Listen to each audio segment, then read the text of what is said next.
સુરત શહેરમાં વેકેશનની રજા ખૂબ સારી રીતે માણી શકાય તે માટે સુરતીઓ માટે કુકુ કાર્નિવલ મેળાનું આયોજન કરાયું હતું. નજીવા દરે એન્ટ્રી કરાશે. ઉનાળુ વેકેશન શરૂ થઈ ગયું છે ત્યારે લોકો ઘણી જગ્યાએ ફરવા જતા હોય છે.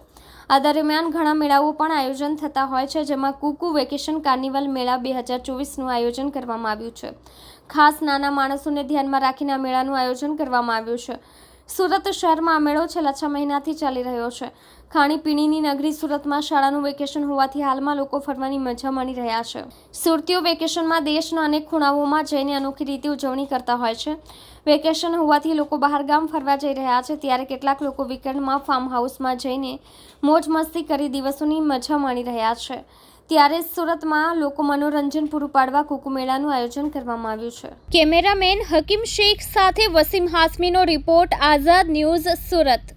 મારું નામ છે બ્રિજેશ એચ પટેલ ને અમારી કંપનીનું નામ છે જીગ્રીન ઇવેન્ટ એન્ડ એક્ઝિબિશન, જે અમે છેલ્લા 6 મહિનાથી દિવાળીના સમયથી અમે આ કુકુ કાર્નિવલ, જે ઇન્ડિયાની અંદરમાં, ભારત દેશની અંદરમાં અને તેમજ સુરત શહેરમાં ફર્સ્ટ ટાઈમ આટલો મોટો કાર્નિવલ અમે સુરતમાં લઈ ચાલુ છે છેલ્લા 6 મહિનાથી. બ્રિજેશભાઈ, અત્યારે હાલ જે પહેલા એન્ટ્રી ફી કેટલી હતી ને હાલ અત્યારે એન્ટ્રી ફી કેટલી રાખવામાં અમારી પહેલાં 200 રૂપિયા અત્યાર સુધી એન્ટ્રી ચાલી આવી હતી, પણ હવે અત્યારના અમારી એન્ટ્રી કાલથી અમે શરૂ કરી રહ્યા છે ફક્ત 100 રૂપિયા. એ પણ એટલા માટે કે સુરતની જનતાએ અમને છેલ્લા 6 મહિનાથી અમને જે સારો પ્રતિસાદ અને જે સારો રિસ્પોન્સ આપ્યો છે એના બદલ અમારા તરફથી છોકરાઓ વેકેશનના માટે છોકરાઓને અમે એક ગિફ્ટ આપવા માંગીએ છીએ કે જે છોકરાઓ અહીંયા ગાડી આવીને અહીંયા ગાડી અલગ અલગ નજરાનું જોઈ શકે, જેની અંદરમાં એક્ઝોટિક બર્ડ ને આ બધી સમજણ લઈ શકે, એના માટે અમારા તરફથી આ છોકરાઓ માટે ગિફ્ટ છે. કુકુ કાર્નિવલ ચાલે છે અને સુરતની જનતાએ બહુ જ સારો પ્યાર આપ્યો છે. આપણે 5 મહિના એકદમ કન્ટિન્યુ રીતે ચાલુ છે અને હવે આપણો લાસ્ટ મંથ છે, એના માટે આપણે પ્રેસ કોન્ફરન્સ આયોજિત કરી છે. આપણા કુકુ કાર્નિવલમાં ઘણી બધી થીમ છે, 3 મેઇન થીમ છે, જેમાં આપણું ડાયનોસોર થીમ છે, જે અલગ અલગ જાતના ડાયનોસોર આપણે રાખેલા છે, જે રોબોટિક ડાયનોસોર છે, છોકરાઓને કંઈ નવું જોવા મળશે. બીજી થીમ છે આપણે કુકુ નેચર પાર્ક, એમાં 15 થી 20 જાતના અલગ અલગ એક્ઝોટિક બર્ડ અને એનિમલ આવેલા છે. જે વસ્તુ આપણે જીવન જરૂરિયાતમાં નથી જોઈ શકતા છોકરાઓ, એ વસ્તુ આપણે તમે જોઈ શકશો. અને થર્ડ થીમ છે આપણી અંડર વોટર ટર્નર એક્વેરિયમ, જે આપણું પોતાનું સુરતનું original under water Turner aquarium છે. એમાં 5000થી વધારે ફીસ અવેલેબલ છે, જે છોકરાઓ એજ્યુકેશન પર્પઝથી પણ જોઈ શકશે.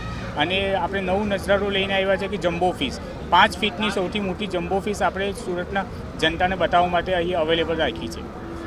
આજના પત્રકાર પરિષદનો હેતુ શું છે? આજનો પત્રકાર પરિષદનો મેઇન હેતુ એવું છે કે સુરતની જનતાએ અમને જે આટલો સારો પ્યાર આપ્યો છે, સમર્થન આપ્યું છે, તો આપણે એક ધમાકેદાર ઓફર લઈને આવી રહ્યા છે. હવે 1 મહિનો ટૂંક સમય માટે આપણો મેળો ચાલુ છે હમણાં, તો એના માટે એક ધમાકેદાર ઓફર એ છે કે આપણે 50% ડિસ્કાઉન્ટનું આયોજન કર્યું છે, કે ટિકિટ પર આપણે 50% ડિસ્કાઉન્ટ રાખ્યું છે. હમણાં સુધી 200 રૂપિયા ટિકિટ હતી એન્ટ્રી ટિકિટ પર, તે હવે 100 રૂપિયા કાલથી કરીએ છીએ આપણે. કેટલા દિવસ સુધી આ સ્કીમ છે? આ સ્કીમ 1 મંથ સુધીનો છે.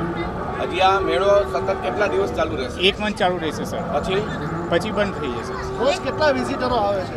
રોજ આશરે આપણે ગણ્યો તો મિનિમમ 4 થી 5 હજાર વિઝિટર આવે છે. અચ્છા, એન્ટ્રી ફ્રી અડધી કરી, પણ રાઇડ્સમાં કઈ રીતે? રાઇડ્સમાં જે 50, 70 અને 100 છે, એ આખું એઝ ઇટ ઇઝ રહેશે. એન્ટ્રી પર આપણે 50% ડિસ્કાઉન્ટ રાખ્યું છે.